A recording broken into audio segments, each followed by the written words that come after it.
ಸಂಘದ ವತಿಯಿಂದ ಉಡುಪಿಯ ಯಕ್ಷಗಾನ ಕಲಾರಂಗದ ಐವೈಸಿ ಸಭಾಂಗಣದಲ್ಲಿ ಹಮ್ಮಿಕೊಳ್ಳಲಾಗಿರುವ ಮಕ್ಕಳ ನಾಟಕೋತ್ಸವಕ್ಕೆ ಚಾಲನೆ ಕೊಡಲಾಗಿದೆ.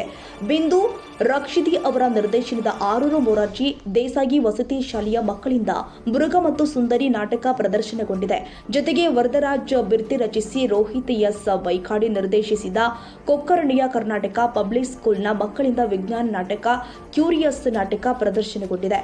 ನಿರ್ದಿಗಂತದ ಸ್ಥಾಪಕರಲ್ಲಿ ಒಬ್ಬರಾದ ರಂಗಕರ್ಮಿ ಹಾಗೂ ಖ್ಯಾತ ಚಿತ್ರನಟ ಪ್ರಕಾಶ್ ರಾಜ್ ಮೊದಲಾದವರು ಉಪಸ್ಥಿತರಿದ್ದರು.